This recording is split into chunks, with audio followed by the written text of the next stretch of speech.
For the longest time, Brazilian architecture was influenced by colonial and neoclassical styles, coming almost exclusively from Europe, particularly France and their once colonial masters, Portugal. At first, the main works of Brazilian architecture were religious buildings, but then, as the country's cities were constructed, grand neoclassical, romantic, and neo-Gothic buildings arose all over Brazil. In the 20th century, Brazil's architecture finally began creating its own style, influenced by the modernist and brutalist movements and showcased by the building of the country's brand new capital city, Brasília. In the 1950s, Brazilian modernism was born. Here are some of the most important figures in the history of Brazilian architecture right up until the present day. Before starting, don't forget to like and subscribe to our channel for more future updates. So let's start. Planalto Palace. In the 1950s, under President Juscelino Kubitschek, the capital of Brazil was moved from Rio de Janeiro to Brasília. The new capital was inaugurated in 1960, with the government and legislature moving to their fresh homes, including the new headquarters of the executive, the Planalto Palace. One of three major government buildings built around the Square of the Three Powers, the Planalto Palace is characteristic of Oscar Niemeyer's work in Brasília.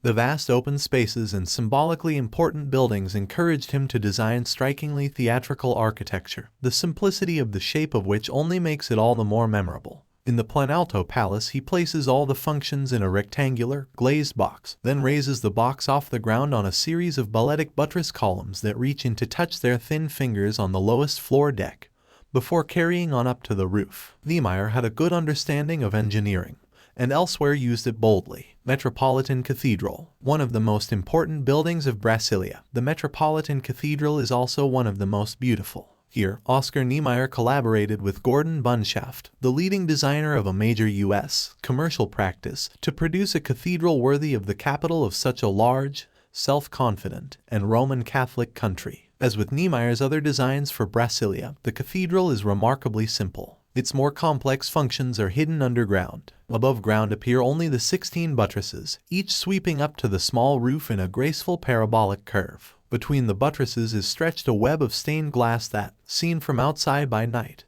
or from the inside by day, presents a vivid expanse of blues and greens. Slice House. When the architecture firm Proctor Real was approached to design a new house for a retired history lecturer in Porto Alegre, the architect saw it as an opportunity to translate the practice's vision for cities and urban culture into its first built project. First, the choice of a marginal, geometrically complex site, 12 feet wide and 126 feet long, implicitly demonstrates that no site is too small or too unimportant to be left aside. By treating the residual spaces with the same respect as the more monumental ones, Proctor Real was able to inject a sense of urbanity even in a small-scale intervention. An intention to invert traditional preconceptions about urban living is also demonstrated by the internal layout. Museum for the Iberê Camargo Foundation. As part of the celebrations for Porto Alegre's 500th anniversary, several Brazilian artists organized exhibitions in collaboration with foreign art institutions. The Iberê Camargo Foundation took that opportunity to provide the local community with its first museum of contemporary art,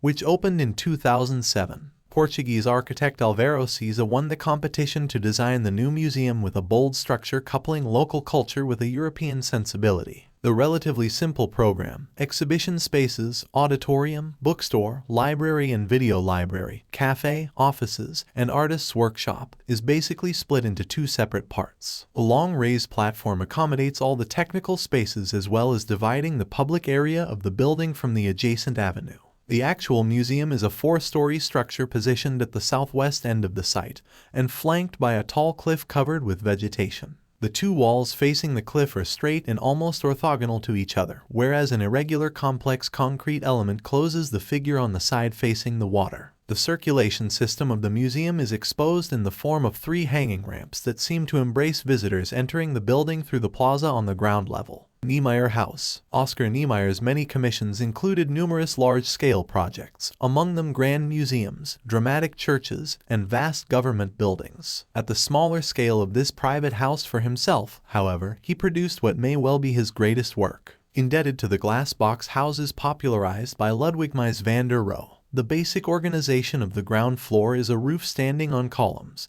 with the interiors minimally separated from the outside world by glazing.